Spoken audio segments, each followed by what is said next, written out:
Bonjour! In today's tennis lesson, I'm going to teach you how good players lose to bad players. Before we get into this video, I just want you to notice this shirt I'm wearing.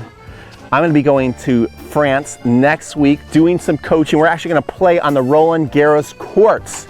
Okay, if you want to go, make sure you get on my email list because then you're going to get notified next year when we go. Anyway, let's get into today's video. How does a good player lose to a bad player? First of all, let's define what we mean by good and bad so that the YouTube comment section doesn't blow up with the same comments I see all the time. Well, you know, if they beat you, you're not as good as you think you are, and they're actually more skilled than you. So that's what I want to talk about, skilled. How does a more skilled tennis player lose to a less skilled tennis player? Okay? People with more tennis skills, I'm not saying they're more talented, but more tennis skills lose to people with less skills all the time. That is true. Just because somebody beats you doesn't mean that they do have more skill than you, right? And so what do I mean by skill? You know, if I'm working with a student and I say, let's hit a topspin forehand, and one student can hit a topspin forehand and execute the shot and the fundamentals, they have more of a tennis skill than if I feed somebody a forehand and they hit their forehand like this. And I say hit topspin, they're like, well, I don't know how to hit topspin, I can't do it, okay? If I'm coaching somebody and I say, show me your serve, and they can come up here with a continental grip and put spin on the serve and put it in play, and then I ask somebody else, show me your serve, and they come up here and they hit the serve like that, well, the other player has more skill. I'm sorry, they do have more tennis skills. If I say volley and they show me a volley with a continental grip that looks like that and like that, okay, now they have more skill than somebody who's volleying like this. Can we all agree on that? Can we agree on that? But here's the thing that's crazy. Lots of times, if you are rated under a 4.0, I give the advantage. I'm sorry to say. If I had to take out $100 in my pocket and bet who's going to win, the player who is developing all this, the player who's developing this technique, okay? The person who's developing that technique versus the player who has already developed this shot. Guess who's going to win the match, guys?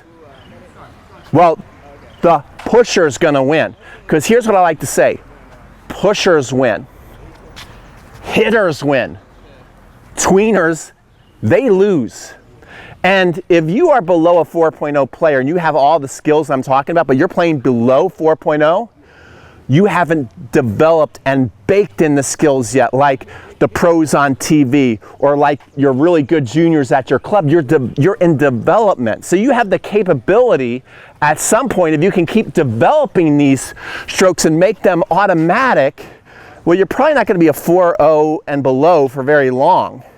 Okay, you're going to get to a 4.5 and a 5.0 eventually if you can keep working and doing the right things.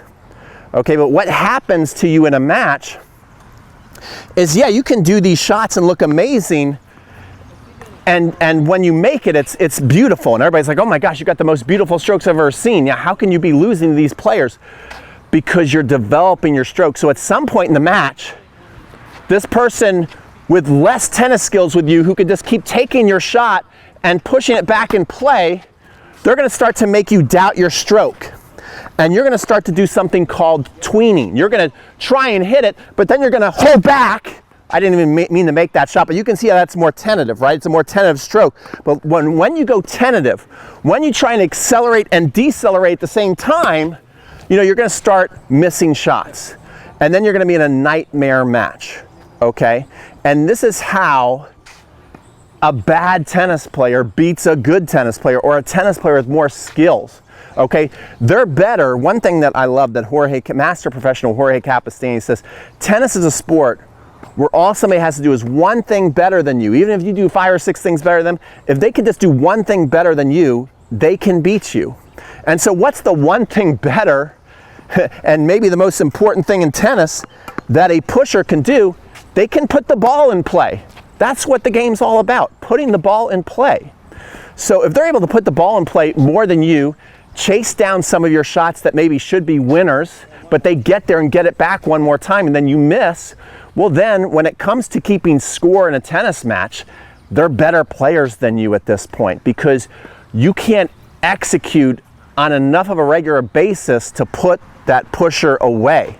They're able to withstand your blows and get the ball back in play. So if you do want to win these matches, what I suggest for you is you have to also, this is extremely important, and take notes and write it down, and for God's sakes, try and do it. Don't be so thick-headed that you're like, well, if I've got to play like that, man, I don't even want to be on the court with them. Yeah, you're saying that because you're losing, okay? I'm showing you right now how to win. So number one, for all you people who love technique and love hitting, but are losing to people that maybe don't look as good as you or have less tennis skills than you, pushing doesn't have to look ugly, okay? So there's still an art and a technique to it. In fact, lots of players in the 70s, both their forehand and their backhand, and believe me, they had great forehands and backhands. I got to hit with Brian Gottfried. But if you really are analyzing the technical thing of it, they're pushing their shots, okay? They're pushing their shots. They're pushing their forehand versus hitting their forehand. You see that? So Connors, in a way, pushed his forehand. So that is more here and this type of technique. Okay, that's a pretty good shot. You see, and if you develop that, you know, and you're playing somebody who just kind of taps the ball around, but you learn how to, at the right times when you're not feeling confident or in certain balls, when you're not balanced rather than force a hit that you're really not prepared to do yet, you're not developed enough to do, and maybe you're a little nervous, and you get to the ball and you decide to push it down the line and then bring, there's another golden tip right there. See, I just used those two pushing combinations right there. I went down the line with the push. Then I tapped the push. When was the last time you intentionally brought a pusher to the net to see if they could volley versus just trying to out-hit them all match? Hello? Pushers hate to use offense, so make them come to the net. You make them come to the net on that shot, guess what? Now you get to hit again. You pushed it deep. You pushed it short. They come to the net. Now you can rip a forehand down the line to finish the point out. See? You can have your cake and eat it too. But if you're just trying to eat cake all day, you know what happens, okay?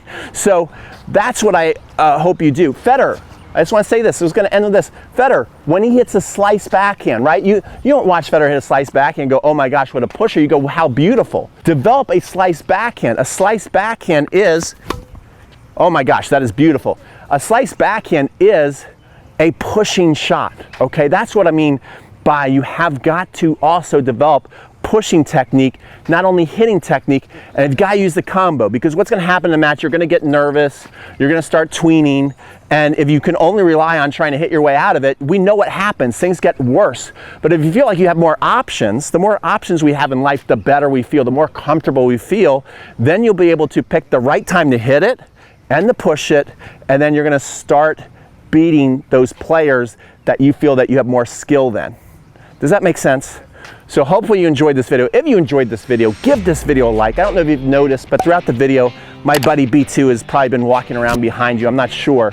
Been so focused on you. But he will give you 100 free B2 puppy kisses every time you like one of my videos. Make sure you subscribe if you're totally obsessed with tennis like I am. If you want to see my videos in France, make sure you subscribe so you don't miss anything. We're going to be playing on the Roland Garros courts. We're going to be coaching up some people, and we're going to be having a great time. So make sure you subscribe to my channel for that. And we'll see you guys on the next video. On the way out, make sure to grab your free serve course, Serving A to Z. There's 33 free videos up there and down there. We'll see you on the next one.